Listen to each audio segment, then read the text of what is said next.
Hey, what's up you guys? Welcome back to my channel. If you're new here, my name's Tara and I make videos about digital planning and different ways that you can get creative with your iPad. So if that sounds like something that's of interest to you, I'd love it if you would hit that subscribe button and ring the notification bell so that you never miss a video. Okay, that all being said, I know I'm a couple minutes late today, but let's not waste any time on the fact that I'm just scatterbrained. And let's jump into the purpose, which is we are going to be talking about how I fake a font in some of my digital sticker sets. So instead of going through the trouble of like trying to find the perfect font or having to pay for a font so that I can use it commercially or having to design a font entirely for a specific project. Oh man, I wasn't planning on sharing this screen yet. Oops, I got distracted just testing making things work. But making sure things work. But yeah, instead of going through all of that trouble, sometimes for one of my sticker sets, if I just want like a cohesive look, I will just kind of fake the letter elements and then I'll just put them together to make words. So that's what I do. I'm going to show you guys the process of that, and one of the cool things about it is if you decide down the road that you want to do a complete alphabet as opposed to just the, I don't know, 16 letters that you end up needing for the couple of phrases that you write. So for me, usually it's like the month so that we have something for our title and maybe occasionally a couple other little phrases here and there. In those cases, if I've decided that I really, really like this lettering and I want to build it out to an entire alphabet, I can do that and then I can actually turn it into a font later on down the road. But if that's not my priority in this exact moment, I just want to get something to get me through this project that fits the vibe, I just kind of hack it. And so today is going to be me sharing with you how I hack a font so that I don't actually have to create a whole font and go through all of that trouble in order to have exactly what I want for my project. So I hope that that makes sense. If you guys do have any questions about what I mean, please feel free to ask, because I know that if you're not super into font making yourself, there may be a couple things that seem a little confusing. I'm going to try my best to explain everything like thoroughly so that that's not a problem. But yeah, definitely ask. Shoot me a message in the comments or something and just say so. Hi, Erin. Just saw your comment. I'm going to try to keep the comment screen up, but thank you for joining. I know you were excited about learning how I hacked my Blackletter font, so that's actually what we're going to focus on today. But I do want to talk about a couple things really quickly. So feel free, grab yourself your drink of choice. I've got my lavender tea as usual because it is 9:30 at night and I am not trying to drink something caffeinated. I've had enough caffeine today, in case you can't tell. I'm all like wired, so I need to chill out. That's what we're gonna do. So I'm gonna show you guys the process of how I fake the font, and I'm gonna show you like a couple different examples of when this might apply. So, for example, when I do my sticker sets, as I talked about, but also I've had client work where I've been working with a brand and they have their original logo design, and maybe they have like a main font that is their brand font. Maybe they know what that is, but maybe when whoever their original designer was, when they designed their project, maybe they had a little bit of like their logo. Maybe they had a little bit of like a little headline or some bonus text somewhere, and that was not a specific font, or that font was not shared with the business owner. So like the business owner does not know where to find that font, how to use that as an accent font throughout their branding. They just don't have access to it as far as they can tell. Then you might also need to fake a font. So I have done that. I'm going to share with you guys an example of that with one of my recent client projects. So give me 1 second to share my screen. I also just learned, this is so exciting, in Affinity Designer, I just learned that you can actually like like put your stuff into folders. I need to go through and make folders. I didn't know you could do that. I didn't know you could stack your files to make folders. So very, very exciting. Okay, so this is what I meant where the the designer created a font with created a logo with the font that the customer client wanted. So in this case, the company is Creative Groove, and the font for the word creative is like the brand font.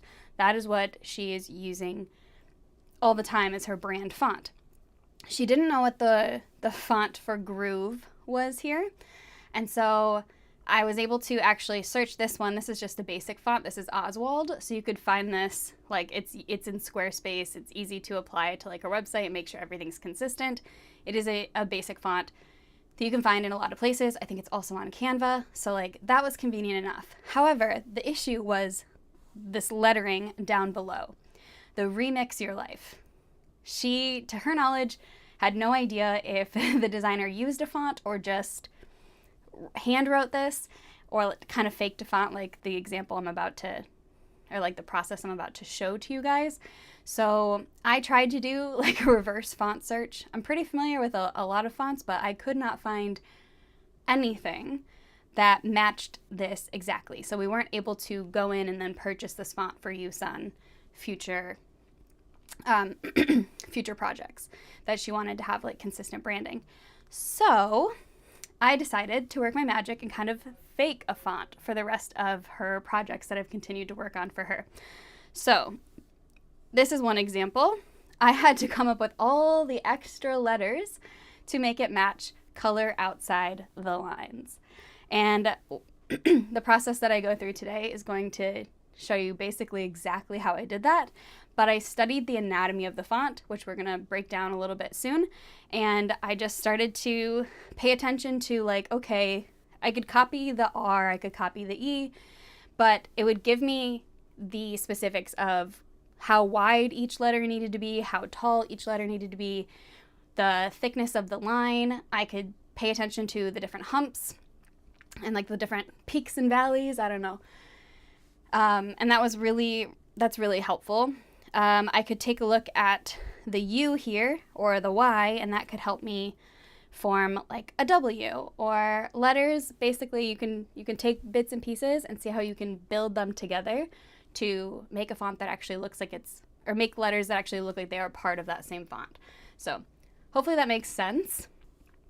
But that is essentially what I did here. I just took each of the letters and then I kind of just copied the vibe. So like I took the curve of the L here and I used that to make a fun T. I used that to make the D. I used it to make the H.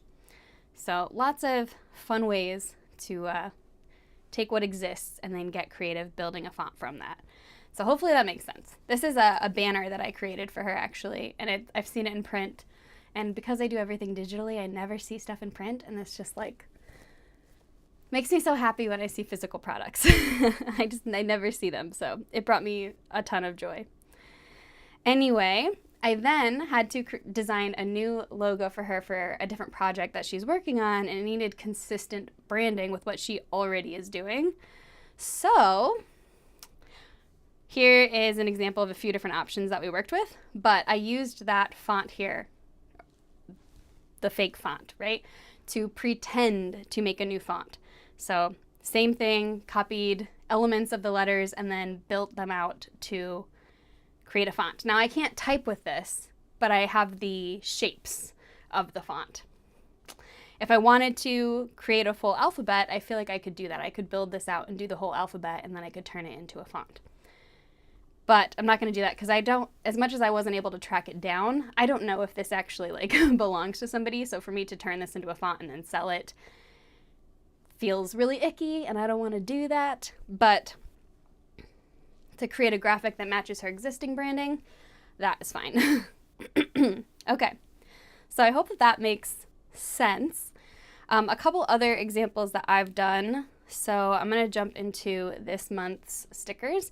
You can see I've done this here, but I also in October, I think of last year, let me go through my assets. I'll see if I can find it I did a similar thing where I created the different letter forms and I posted them on the sticker set like as stickers so that you guys could make your own fonts. But then it just seemed a lot easier to turn it into a font. So later on in the month, I put aside a little extra time and I took those graphics and turned them into a font. So let me find those graphics here. Okay, it's this witchcraft font, and if I scroll down, you can see all these letters. And yes, they look like they're varying sizes from the little windows that they are here in the assets, but this is another example of me taking elements and then trying to build a font off of them. So you can see if you look at like the R and the K, they both have that little curve. Lots of the letters have shared elements. So that's what we're going to do. We're going to study the anatomy of a font, find those shared elements, and we're going to use it to construct a fake font.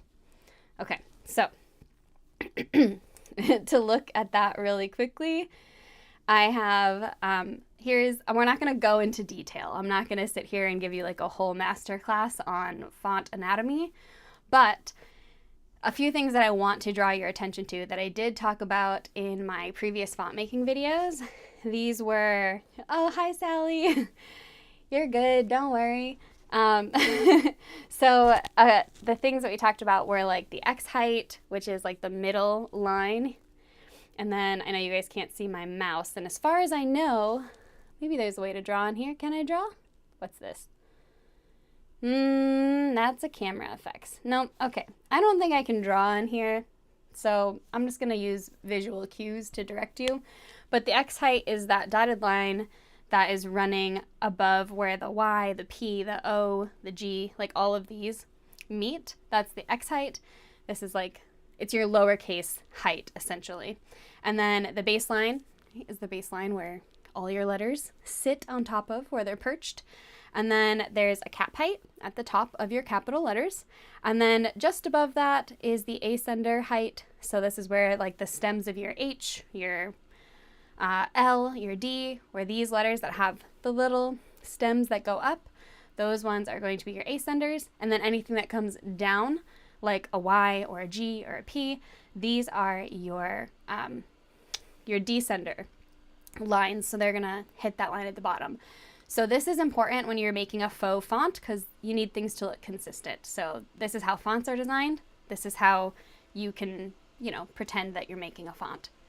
So Sally, I know you mentioned being late. It's fine. If you have any questions, I kind of just like I'm rushing through everything, a brief explanation of everything, I guess, without going into too much detail. So if you do have any questions, feel free to ask away. Okay, so other things that are useful to pay attention to would be things like serifs. So serifs are the cute little like feet that come off of certain letter types. So they don't all have them, but this is something that you want to pay attention to if this is something you want within your font. Do you want it to have little pointed serifs? Do you want it to have little like brick sort of like slab serifs? Do you want no serif? Do you want it to be like really exaggerated? Do you want it to be very like, I don't know, like a big flourish, like very embellished font? You want to keep things consistent. You could also just have things that are like rounded. Maybe you just want like a rounded end to your fonts. Maybe, so like no serif, but just like a rounded cap to each of your letters. Maybe you want that to be squared off. So like these are the decisions you have to make. In my October font that I had shown you guys, things became very pointed so that they would look like a moon. I called that one Midnight Magic. So yeah, these are the decisions, the creative choices that you want to make. Other things that are important to note would be like weight. So in the example on my iPad where I was showing you of that client project I did, the weight of the lines were consistent all throughout. This is like a mono weight. So it's the same throughout all of the line work. But if you want something to be a little more like a calligraphy style, then you're going to want it to be weighted. So whether that's calligraphy like brush lettering when it comes to writing beautiful cursive, you're going to want to make sure you've got weighted down strokes and thinner up strokes and that the weights are consistent. And then that same thing applies with the Blackletter, which is what we're going to focus on today. So that is going to be like this. This is the kind of font style that I created when I was doing my February sort of fairy tale vibes for my stickers. I thought Blackletter would be great. So hopefully I'm not talking too much. We're going to jump into the actual design really, really soon, but I wanted to give you guys an overview of all the things that I try to consider when I'm making a pretend font so that it looks like an actual font. So I think that should be pretty clear at this point. I think the only other thing that maybe I forgot to mention is like you also want to consider the angle of your font. So is it an italic font? Is it going to be straight up and down? What are you going for? So that all being said, I think we're good to kind of break down how I actually built the font. So let's come back over here, and I'm just going to create a new little artboard off to the side. So if you're working in Affinity Designer, you can follow along if you want to test the waters.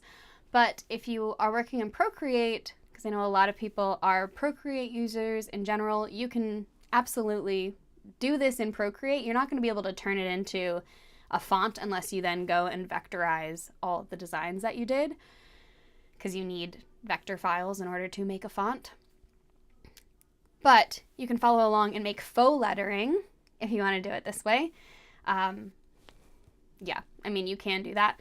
I prefer using Affinity Designer for this, but you could still draw these shapes and just do them all on different layers so that you can duplicate them and move them as needed. So I hope that makes sense for any of you Procreate users out there. Okay, so like I said, I'm going to create an artboard here just so we have something that we can visually see what's going on. So I just drew a square, and then I'm going to come up here and tap artboards and then tap selection. I don't know if you can see exactly where I'm doing that, but it's up at the top. And then now that it's on selection, I'm going to hit the plus sign, and that has just turned that shape that I drew out there into an artboard. Why don't I move those off the screen? We don't need those anymore. Okay. So the next thing that I'm going to do is I am going to take this rectangle tool, just because I think this is the easiest and fastest way to do this, and I am just going to draw those 5 lines.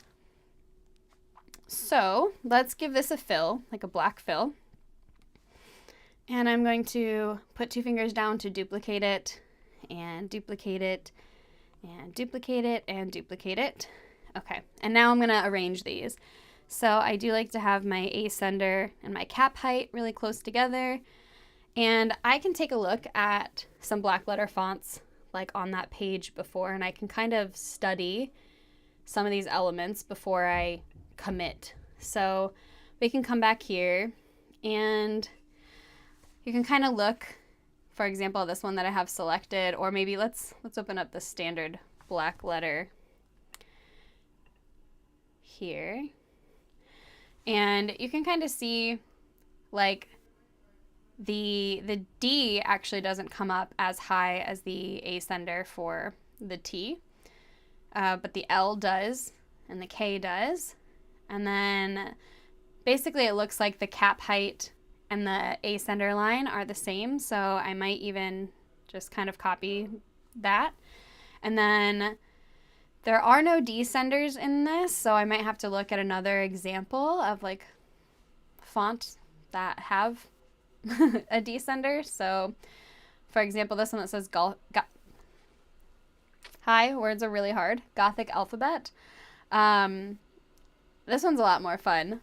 I like this style a lot, but it's a little more elaborate, a little more intricate, so we're not going to copy this one today. We're going to do our own sort of basic version of this. But we can see that the descending line is not super extended. So it's not like a very deep descender. So I think what we'll do, I think it's kind of similar. It seems to be bigger than the descender, but not like significantly. So I think we'll make, these to the gap here between our ascender, our cap height, and our X height, similar to the X height to the baseline. And then this one, we want it to be a little more shallow. I think that's what I'm going to go with. This is what we're going to use as our guide. And then let's come back. Oh, I did that without switching my screen back. So I'll reiterate that. I just moved these lines here after studying that a little bit. So I have my ascender and my cap height at the same spot, and then about equal between the X height here, those two lines at the top, and our baseline. And then I made this one a little less deep because that's what it looks like to me. So this is what we're going to use. And then I'm just going to select this. I'm going to open up my layers, and we're just going to swipe to the left and lock these. You could group them together too, as long as, actually, let's do that. Let's group them together. So we're going to group these guides together, and I'm also going to reduce the opacity a bit because I don't need them super large, and not large, dark. You know what I'm saying. They don't need to be super prominent. It's hard to focus on so many things at once. Okay, and now let's lock this in place so it's not going to interfere with anything that we're doing. And what I did after looking at that font was I just started to draw these shapes. So for my ascender line, I wanted to make sure I was using a rectangle. So again, I don't have a screen where I can pull up both of these next to each other, and I think it would be a little bit too busy. But without like fully swapping back and forth too much, I'm just going to take a quick look at this, and you can see that for like the F and the B and the H, this one has a nice little, the nice little feet. Let's come back to our standard black letter here. You can see that they taper a little bit. I didn't do that for my example down here. I didn't do anything fancy, so I didn't do any tapering or anything, but I did angle them. So I think we're going to just take that as inspiration and then still draw our own shape here. So what I did was I converted this shape to curves, and then I was able to select these two curves, and then I was able to just pull up the two, sorry, not curves, but nodes, pull them up, and then therefore I could give that angle that I wanted, and you just kind of play around until you like the angle. And you're also thinking about the width here. What do you want that width to be? And so I think that's an okay width. I'm more than happy to stick with that. I need to come back. Oh my gosh, I did it again. We're sticking with the iPad screen from here on out, okay? So I'll show you. I drew the rectangle, right? You saw that. I converted it to curves with a little convert to curves button. And then I just selected the two nodes on the right and pulled them up. So that's how I did that. All right, the rest, we're staying on the screen, and I'm just going to walk you through it so that there's no chance of me flipping back and forth between my screens. So you want to make sure you're pretty happy with the width here of your stroke. Again, stroke. Lots of things in air quotes today. And then you can just kind of move them. So we want to make sure we have like a long stem. You want to have something that's a little bit shorter. And you want something, yeah, sorry about that, Erin. We're going to want something that offers basically the same thing but at a different angle. So we're going to take this and rotate it. And let's say, let's do this, and then we're going to bring it in because we need something for when we come up. So we've got a thicker downstroke, but then when we come up, it's going to be it's going to be a lot thinner. And I'm not a Blackletter expert. Let me just say that. So if anybody here is watching this and they are a Blackletter expert, please don't judge me. I'm just pretending. We're making a pretend font here. But I'm using it as inspiration. I want something similar. I want the vibe, but I don't want to necessarily go through all the headache of like trying to get a perfect font, right? So I just created this more shallow shape, and maybe I think this needs to be a little more angled. I don't know if shallow is the right word, but thin, this thinner stroke. And then maybe I need to take a look at another H. I think that, I don't know, an H would need to have like another little shape. So what we're going to do is we're going to duplicate this and make it a little smaller and maybe make it, I want it to blend in. I think that'll work. So we just have to adjust it so that the angle blends good enough with, and it'll snap if you have your snapping on, but so that it blends with the shape. And then we're just gonna maybe adjust this angle as well. So maybe I want this like this, possibly. Again, not an expert, but I think that'll do. And then I can also duplicate this shape and I can make this one a little smaller, because what I have noticed is a lot of them have these little like feet too. And let's just get this. Oh, I don't want it that thick. Okay. Maybe this will be the shape of our little foot. And so then I know I'm going to want that at the end of this letter, so I'm just going to duplicate that. And then maybe I also want one at the top, but just kind of moved over.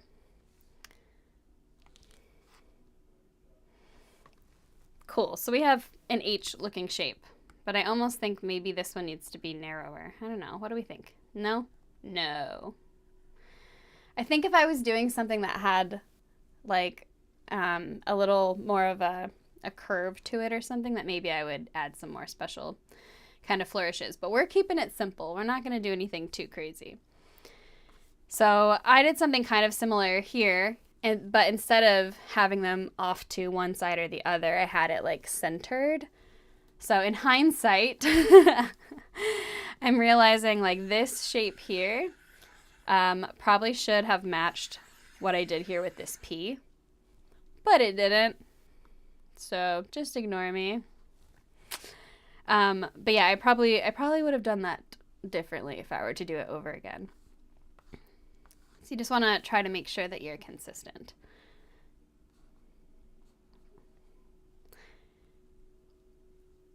All right. So let's just play around really quickly and see. Do I want this to be more like the other one where it was like a diamond shape? Maybe.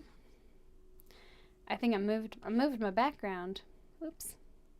Let's also lock that background.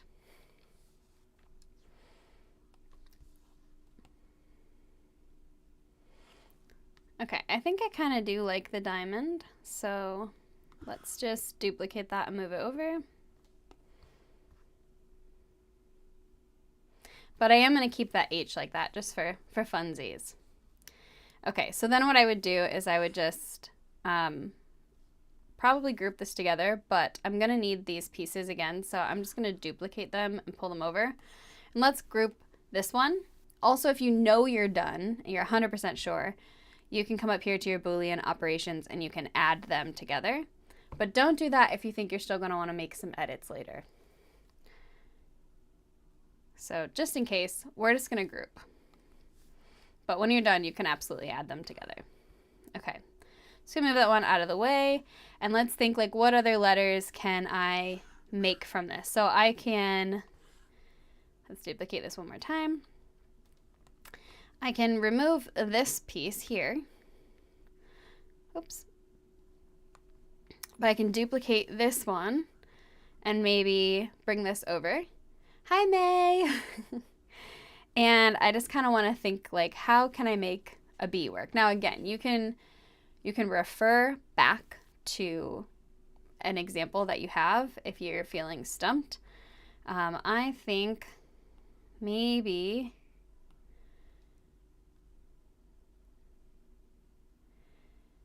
yes, the make once, I'm going to highlight this comment. So Erin says the make once and duplicate is so much nicer with Affinity, no losing quality each time. 100%. Working with vectors is so nice because when you're working in Procreate, and if you're rotating things, if you're sizing things up, sizing them down, duplicating, you can lose quality really quickly, and it can be very frustrating. And so, yeah, sometimes it's just really nice to not lose quality.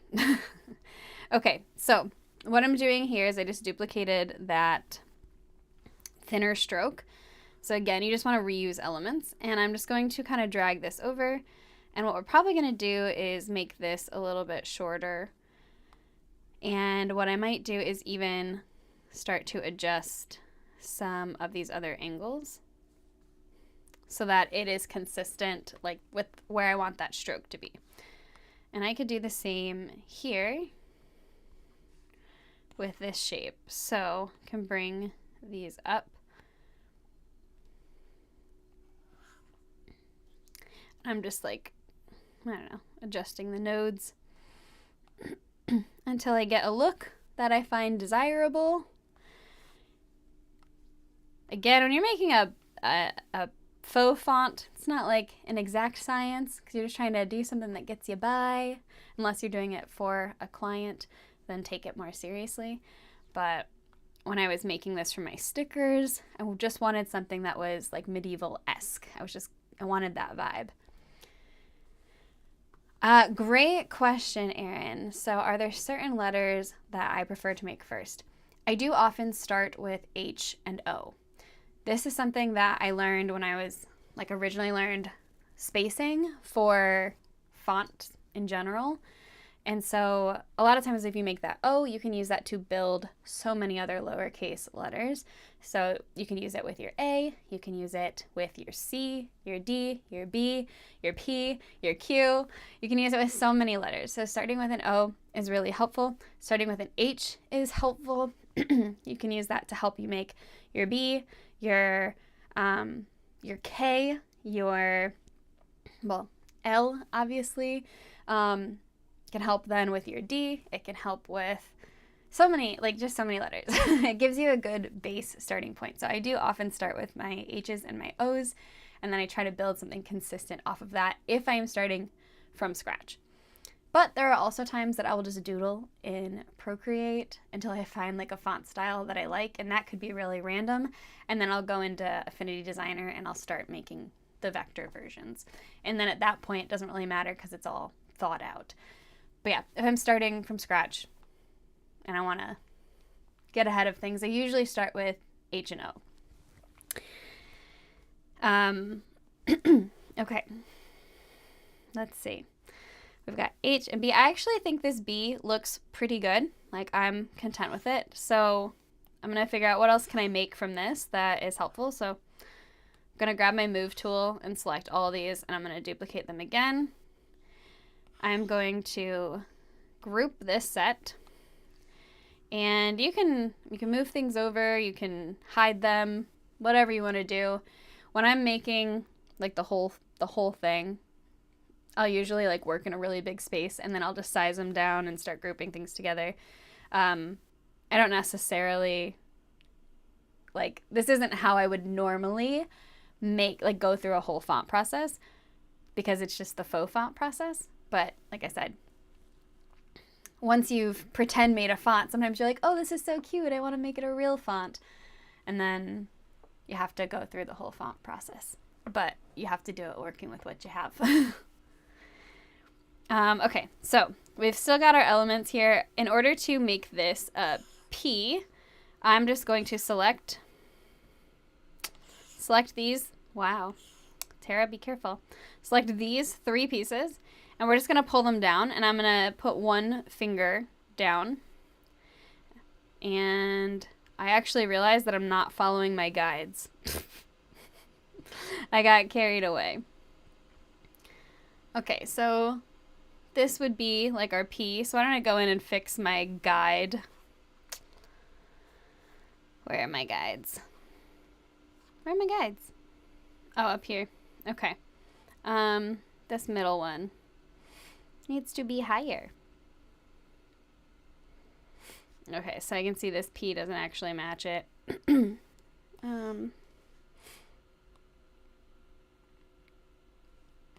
I'm just going to do the curve of the P. And then I can also duplicate this, and I can flip it. And now we have a Q. That's one way to do that. Again, for doing a faux font, you're usually probably not doing an entire alphabet. So you're just trying to get something. So what I did here was I started with the word once, because similar to the question that Aaron asked, like this has an O, it has an N, which is kind of like an H. And then I was able to make my C, which was very easy to then turn into an E by just like extending part of the C shape and then adding another line across from it. And then I took my N shape that I made, and then I just flipped it and made a U. And yeah, I don't know, I just kind of started working with these pieces. I took the O and then built on the P. I took the left stem of the N, brought it over for the P, extended it down, and then I gave a little like flare on the left, which I already discussed I did not do consistently. That was a mistake. So my apologies. But yeah, so you can kind of look at this and see how I built the font without me having to go through the whole thing, because I'm not going to do every letter of the alphabet today. It would take a really long time on a live stream, but I do want to make sure you guys understand how I did it and then hang out and show you guys a little bit more. But this kind of gives you the premise in general of like what I did.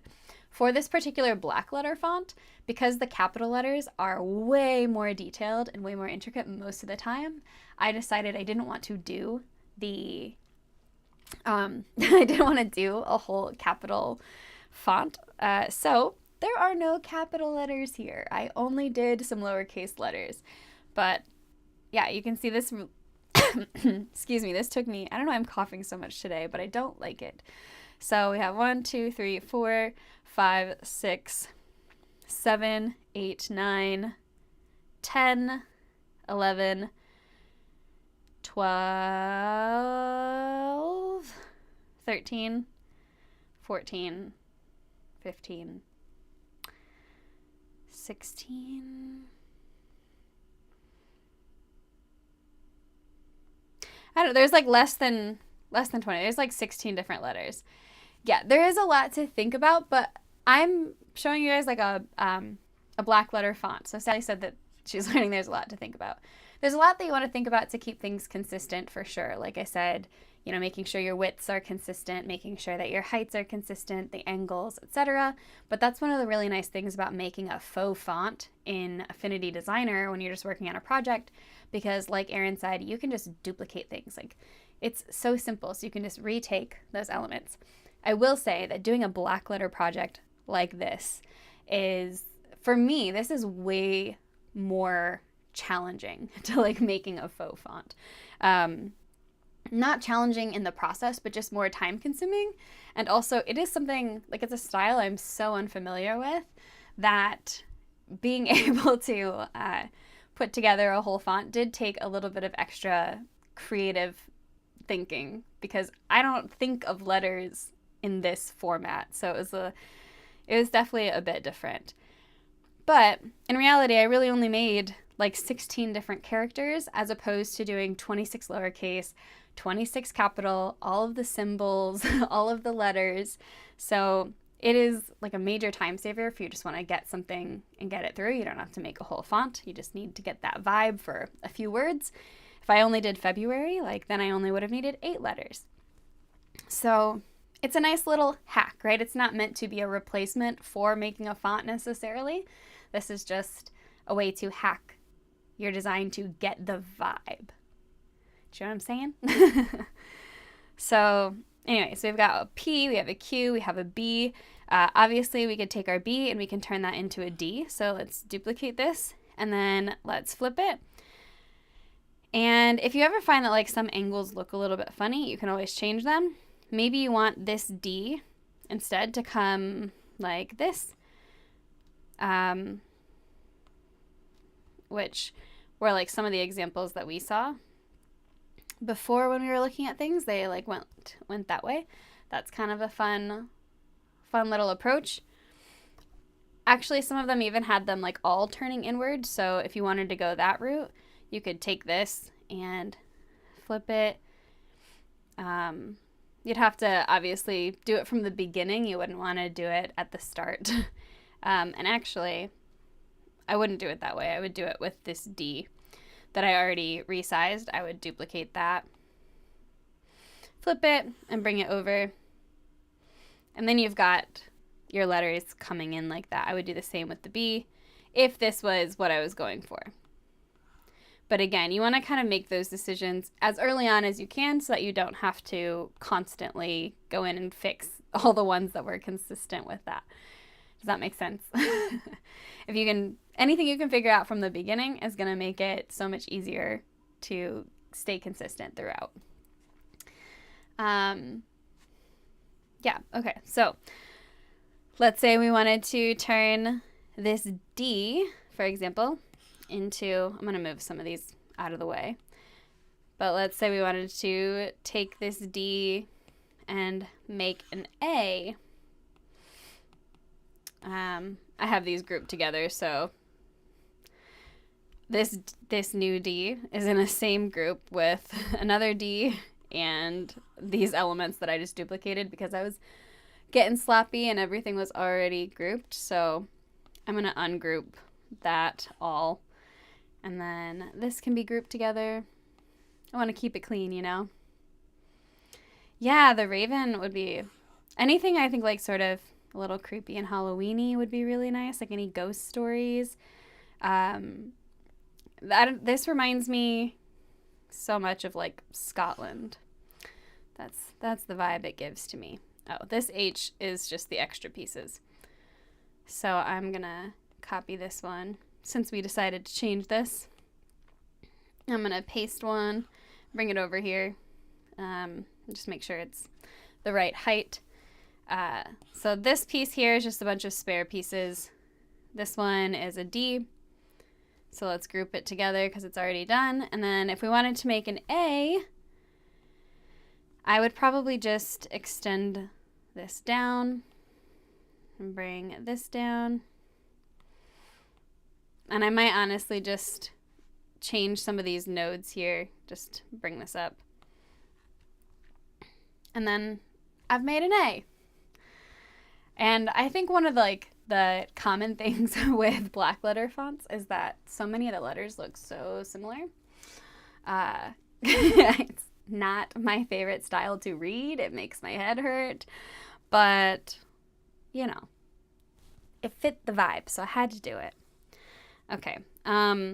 We didn't start with an O here, like I had talked about. We just like jumped right in. So let's make our O. What we need to do is, I'm just going to select these pieces here. Actually, let's use our move tool and not our node tool. Let's select these pieces and duplicate them. And I am just going to adjust the nodes of this one. Just going to bring it over to basically where this piece ends. You can see that underneath. I'm just going to match that. Again, I'm faking this. Like, I have no idea the real anatomy of a Blackletter font. I have a general idea. I don't like this.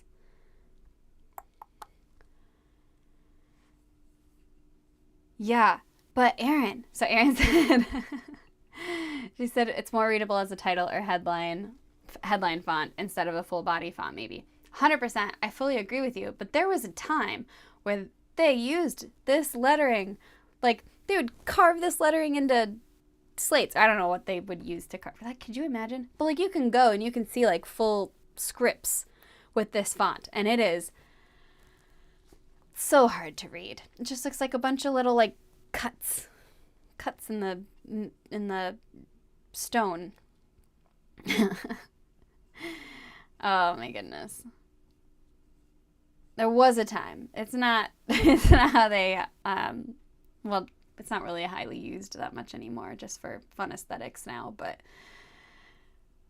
I've been at museums and stuff where I've like tried to read things and I'm like, oh my gosh, my brain.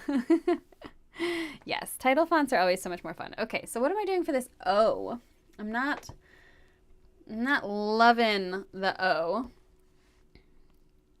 So, I don't know. Again, I'm not a Blackletter specialist. Let's reiterate this. I think maybe I will extend this up. Maybe I'll make a couple adjustments here. Oh, you know what? Maybe part of the problem is I want it flipped.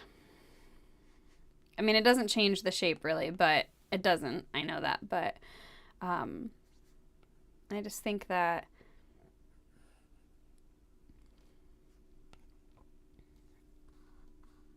this makes more sense to me because the way I write my O's is the right side is my downstroke.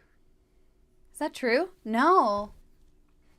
No, I think my left side's my downstroke. I'm curious. Do you write your O's clockwise or counterclockwise or anti-clockwise? I do. I definitely do. Yeah, I do mine counterclockwise. Okay, that was a really dumb little side thing. I'm looking right now. I know you guys can't see my screen, but I'm looking right now for some other examples of O's. This is why I would usually start with an O and I would build the other things off of it. Because now I have these shapes and I'm trying to make my O look good and it doesn't. It just doesn't look good. This is what I had on the other side and I didn't like it. Counterclockwise, counterclockwise. Okay, good. We're all on the same page. Yeah, maybe we'll just do something like, I don't know, some of the O's have like a cute little tail. No, I'm not doing that. Because then I have to add little flourishes to all of them. I'm not doing that. Okay, that's going to do for my O. That's what I should have started with and then built the other letters around it.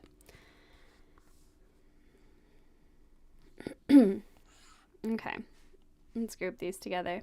How many of these letters should we do today? Like, I'm not gonna do the whole alphabet like I said, but this is essentially the process. So then I'll start. I should have at least chosen letters that I could like put together to make a word.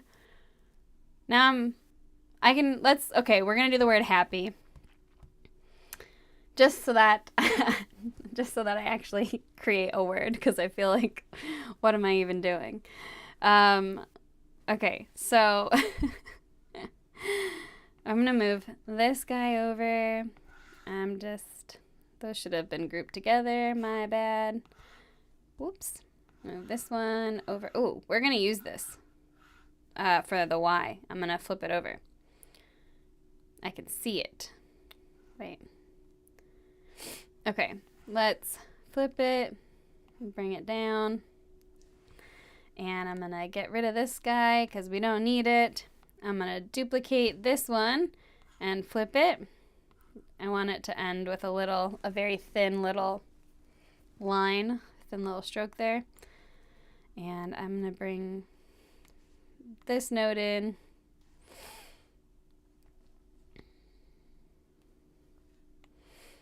Yeah, okay, well I guess that's a Y, isn't it? And I just want to make sure this angle matches. Again, you can kind of choose how you want the shape to look ultimately and build off of that. If you're just doing like something that's handwritten or like a faux script font or something, it's so much easier because you can just do like the strokes and then you can duplicate as needed. Maybe I'll even bring you guys over to that other font and I'll kind of show you quickly that process after I do the word happy, but then I'll come back and I'll show you the quickest way that you can export this and kind of start making fonts, which is cool. So that's if you want to take it to that level. But we need this A here, so I'm going to group this together, and we're just going to take this shape and I'm going to bring it over here and bring our Y over here. We need our A to be next to our H. The ascender, or the A, the top of the A, that stem, obviously extends higher than what I would usually do for a typical A. You normally would want this to be like down here. And I could smush it, but then the circular part doesn't match so much the P. So I can look at some other examples and see if their A is an exception. Actually, a lot of excuse me, gosh, I wish I wasn't coughing.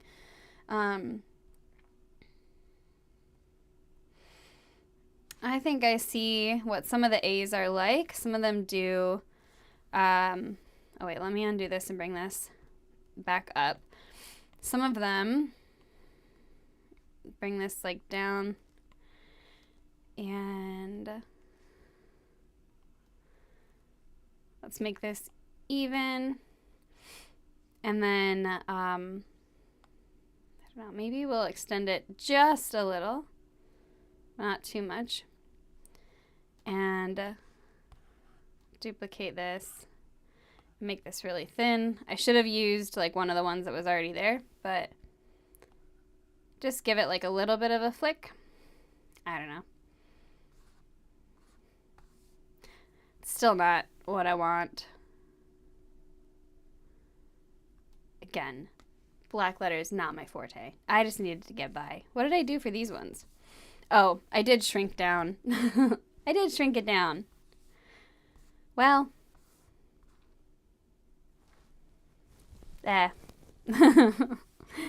it's whatever.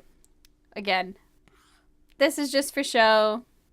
If I was really making a font, I would study the anatomy of this way more, make sure that I'm doing exactly what I should do in order to make a nice font. And then I just adjust the spacing. I bring these together letter by letter. This one needs to be grouped. Actually, each of these needs to be grouped.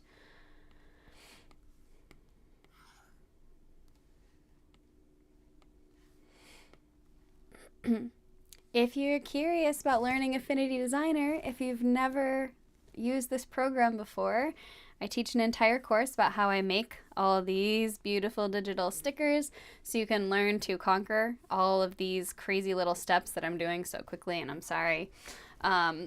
I want to show you guys the process, but I also don't want to like sit here and explain every little step because it takes a long time to learn new programs, and yeah, I want to explain it enough, but not just be here for like 3 hours. So anyway, once I have a lettering set that I'm happy with, I'll grab all of these and then I will group them together. And now we've just faked the word happy. It's not perfect, but it has enough consistency that it's cohesive. So that's what you're looking for when you're making a pretend font. Now, if you're doing something like I did for that previous client, where I was taking letters that already existed and then trying to create something to match it, I knew I had to write the word, let's say I knew I had to write the word color. So what I was able to do was I took my pencil tool. First, I started by drawing one of these shapes.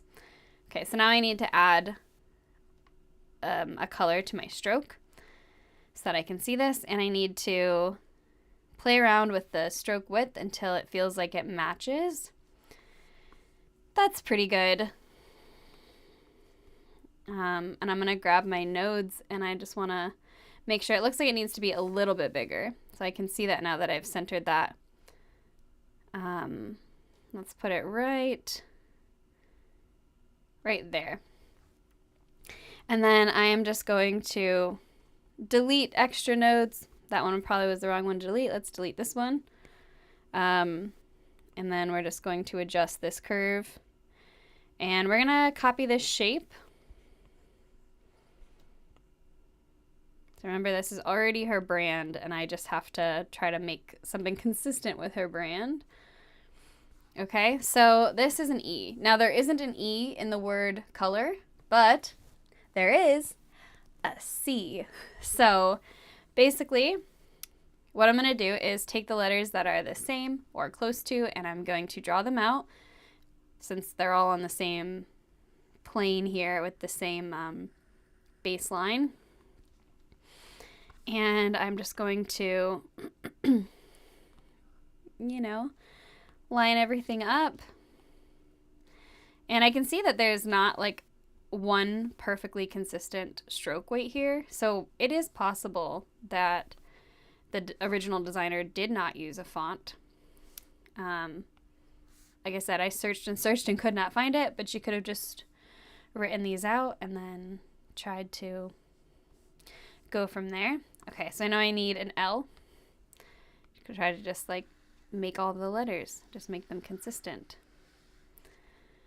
All right, so let's delete any extras and adjust these control arms. I'm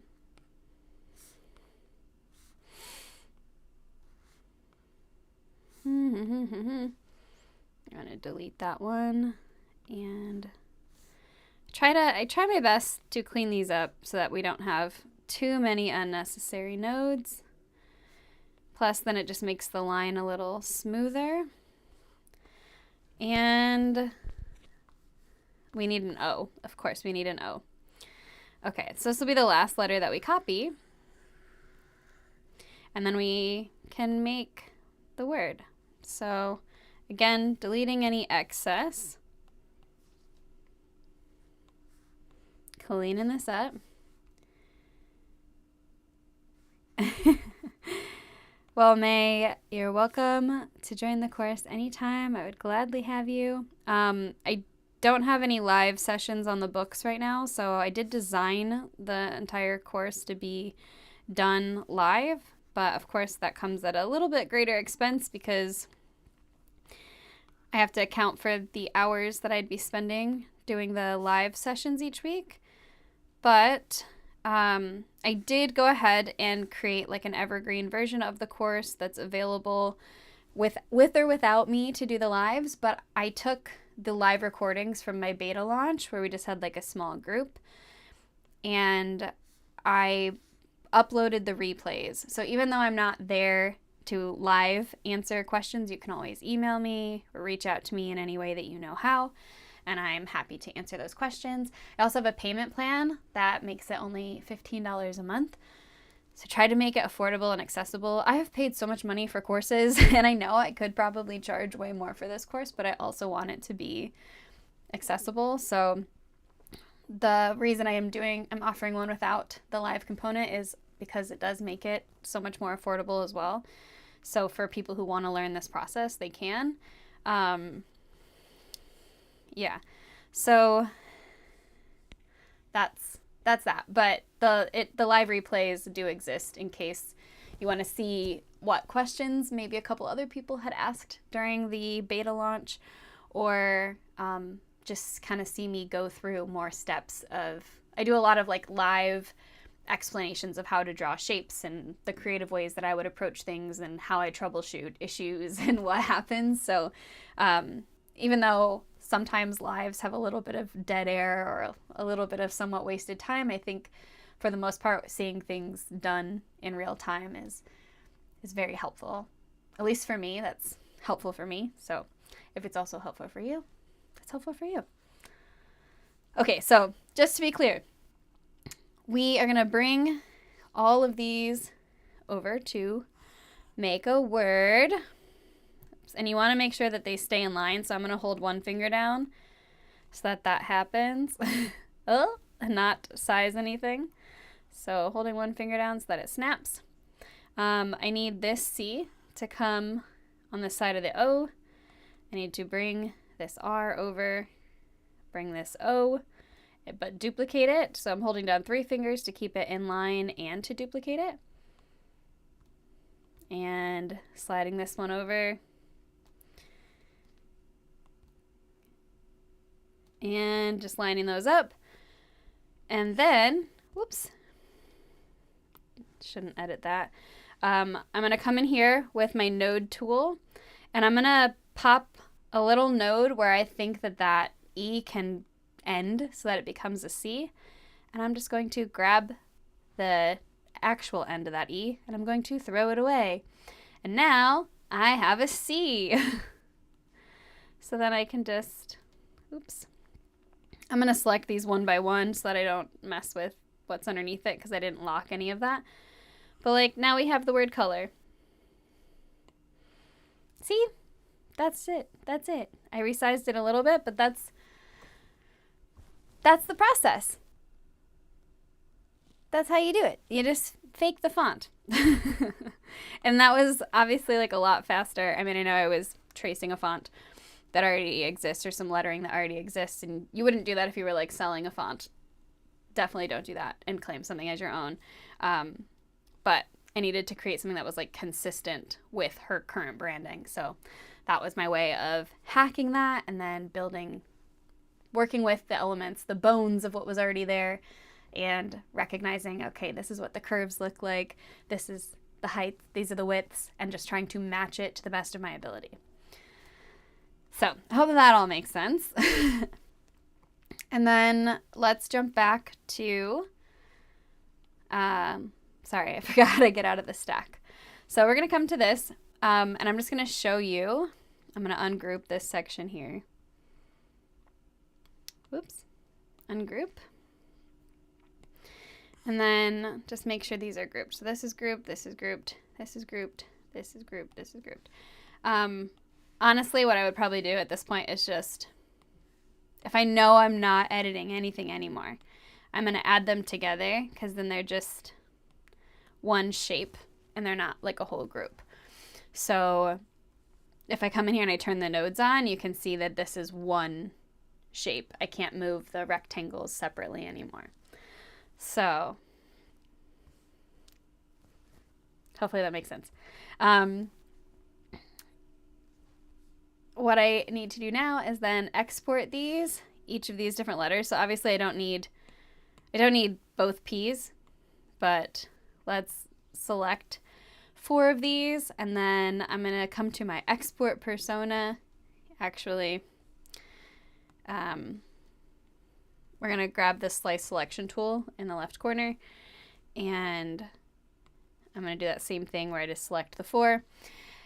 I do want to do an entire video of like making a font in here and the process to actually get it to be like the same size. But I don't want to, it's also not something that I think we have time for in today's live. So we'll do that again in the future. And I want to do like a Valentine's Day font or something that I think would be kind of simple to work our way through. And I'll try to do some of the steps in advance just so that we're not sitting here for this whole hour watching me do every single letter. I want it to be beneficial, and I want to get through everything I want to get through. So I think that's what I'm going to do. I think it'll be really cool. But for starters, what you can do once you have one of these letters is if you want to do all the letters, you're able to export them in this export persona by turning them all into slices, and then they'll each have their own like separate cropped box.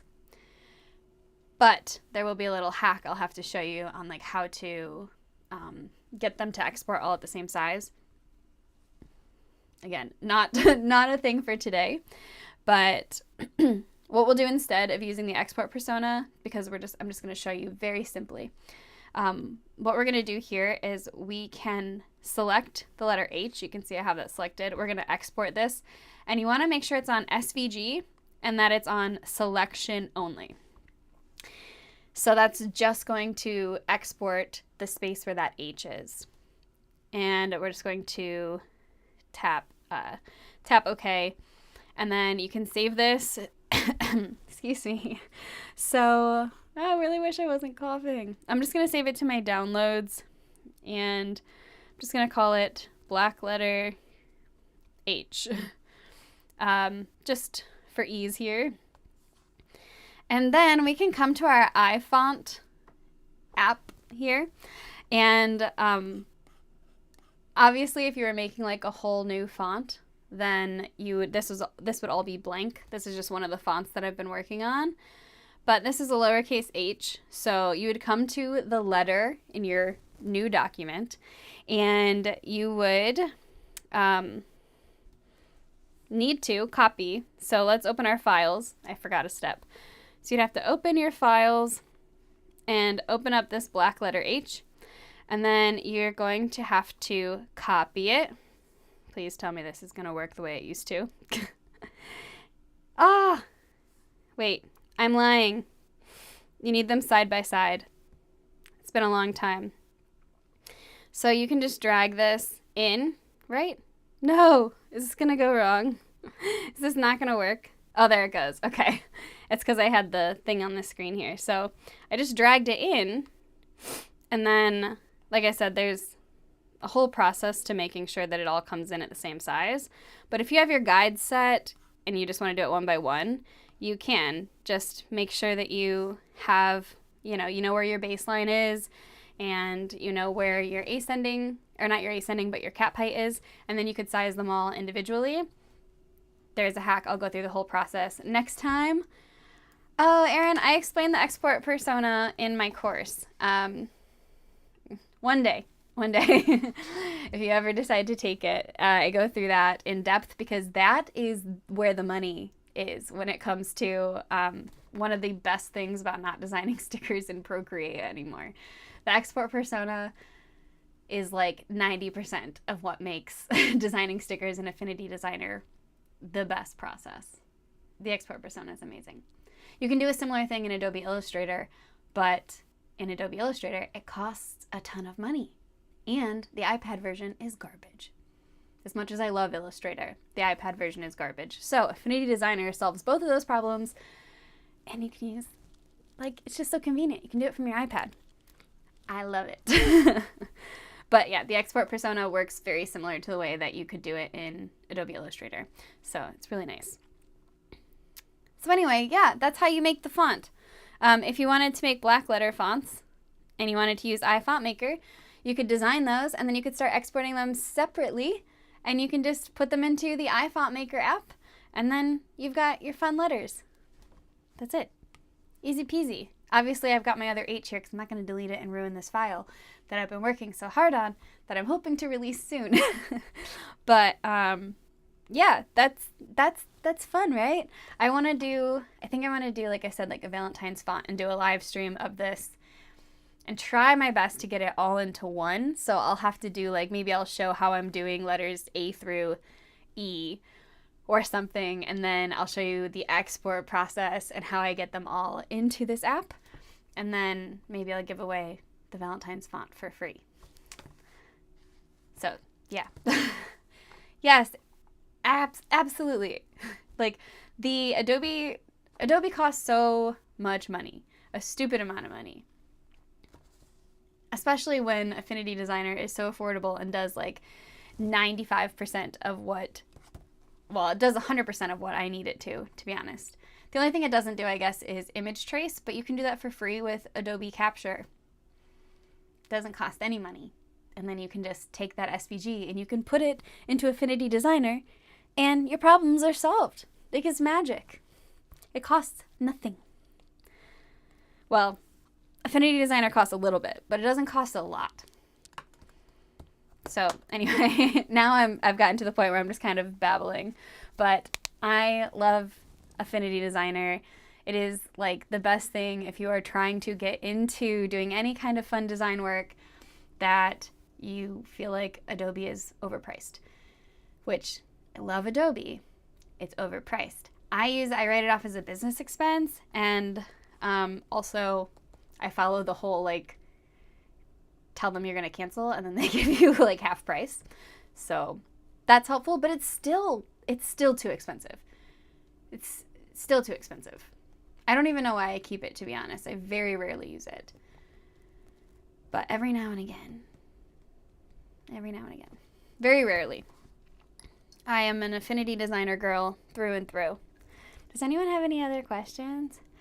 So Sally, Adobe CS4. I feel like this is what I've heard, but don't quote me on it because I've only recently started using, in the last like 5 years, 6 years, 7 years.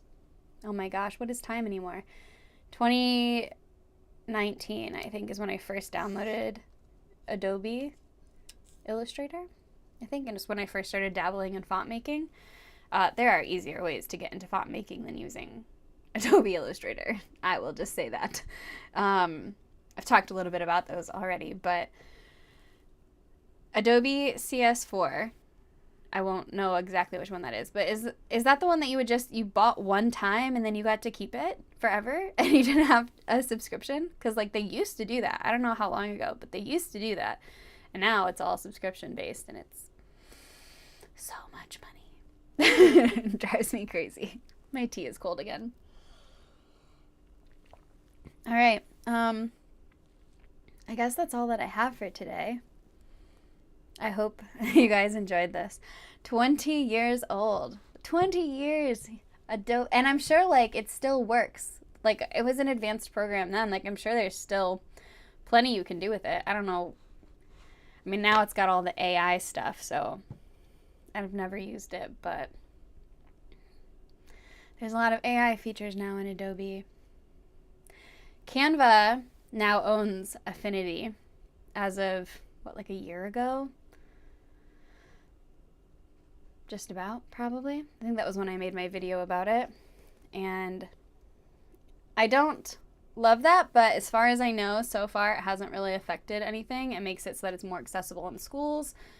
Or should at some point. I don't know if they've already started doing that, but I think that was part of the plan to make this Adobe alternative like free for kids to learn in schools, which might mean that 10 to 15 to 20 years down the road, that since Affinity will be like a better competitor for Adobe and people will be teaching it in schools, that it might actually be considered like more utilized in the industry, you know? It might start to beat out Adobe. I don't know.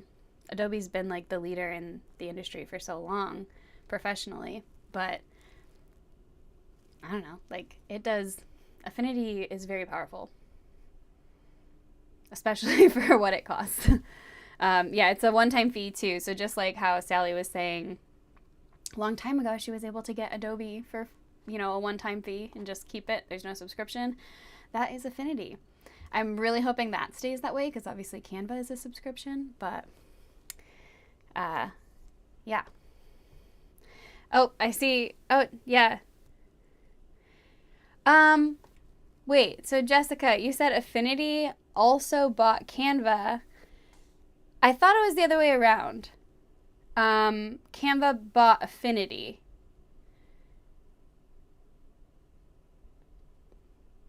I don't know if something happened that I don't know about, but about a year ago, Canva bought Affinity. And that's been my concern, is that because Canva is subscription-based, that they would start to like make Affinity subscription-based. But they said that they won't, but that was Affinity that said that. And I don't think that, like, they're only going to have that authority for who knows how long. If Canva wants to make it subscription-based, if that's their decision, they can make that happen. So, I don't know. Maybe I'm missing something, though. Maybe something else has happened in the last year. No idea. But that was the last I heard. Anywho, I really am just chatting now, huh? Drinking my tea and chatting. It's not much longer to chill on here and just hang out. But does anyone have any questions before I go? I don't want to, like... I know I don't know. I just kind of hung out and did this, but I think it's a lot easier with a non-Blackletter font. If you just go for a specific style, and like I think it would be, you could do this really cool with like a mid-century font, something that looks very like 50s. That would be really cool, and you would just, you know, make sure that you've got your pointy serifs and the varying sort of weights and funny angles, and you could just like make a faux font that way. I think that would be really cool, a fun approach. I don't know, you can do that with all kinds of fonts.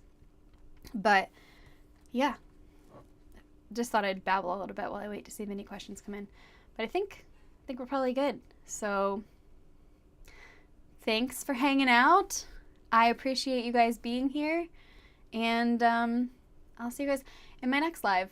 Probably gonna be that font one, or I wanna make one about making custom SVG like frames in Canva, so that you can make like a moon and a star cute little thing, and you can put photos into them. You know, any kind of frame that you want, you can just make it in Affinity Designer, and then you can put it in Canva, and then you can pop a picture into it, and then you've got your own custom frames. Yeah. Jessica says, I love using Affinity. I have all 3 on iPad and desktop. I need to get all 3. I have a question for you in a second. Let me finish reading this. So I stopped using Adobe as soon as I found it. Okay, yeah.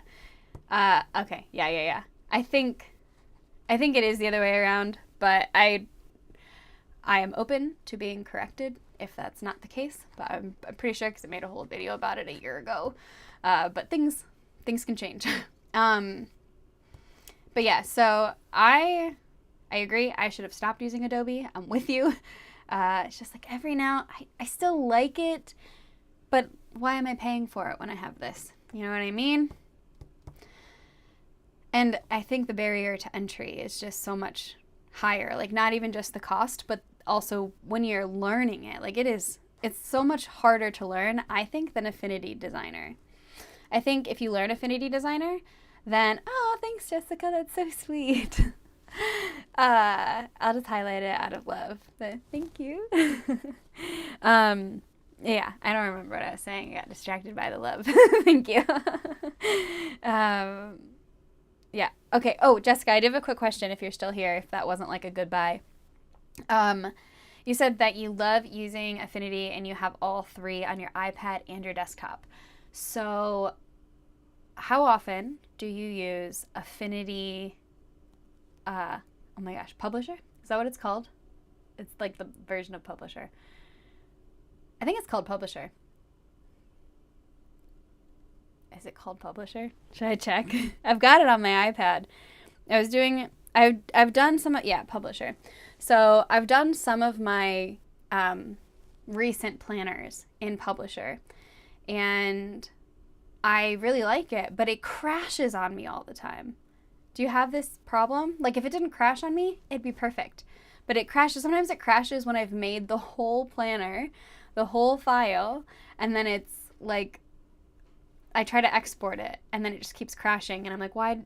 I literally can't do anything with this file now that I've just spent 40 hours making, and now it crashes.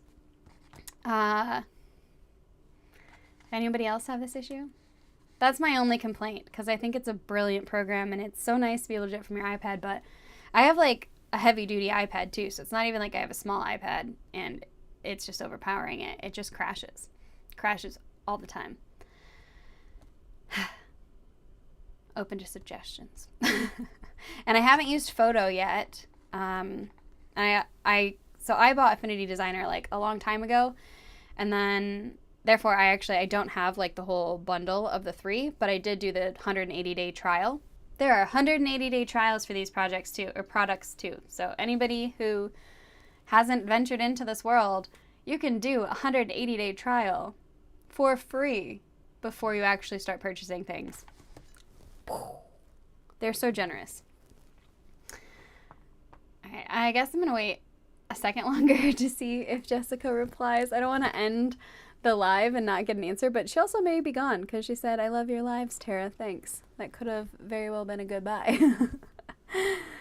So, if you're not Jessica and you're just hanging out listening to me babble, you don't have to. You can see there's still people watching, and I love you and I appreciate you. But, or Jessica, if you are watching this and I do end this live, you can reach out to me personally on Instagram or in the comments or Patreon or Patreon or my email, any of that, you know, I'm always happy to chat with you guys. So I think that's where I'm going to end this, because now I'm really just killing time. Totally just killing time. But it's nice to get nice messages. So thank you guys. I can't believe people are still here.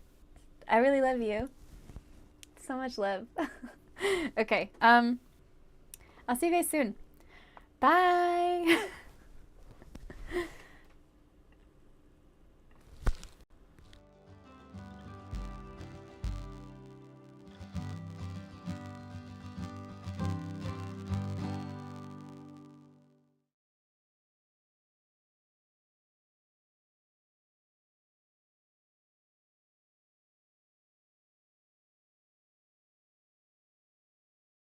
I'm seeing the messages come in. I don't know how long there is a delay here. Just talking over everything and being a goof. Okay, so last things, just to finish everything off. Erin says you can open Adobe files in Affinity. That is a plus. So when you're in Affinity Designer, you can export things that they are Adobe files as well, which is cool, or things that can open in Adobe. So there is this like cross compatibility, which is really nice. And then Jessica also said, I love Publisher for planners. Yes, I have that problem too. It's got to be a bug. So she also has the crashing issue. Bummer. All right, well, we can always chat more about this in the future. Good to know there are other Affinity fans out there. Yay! Okay, I'll see you guys around. That's enough for now. Bye.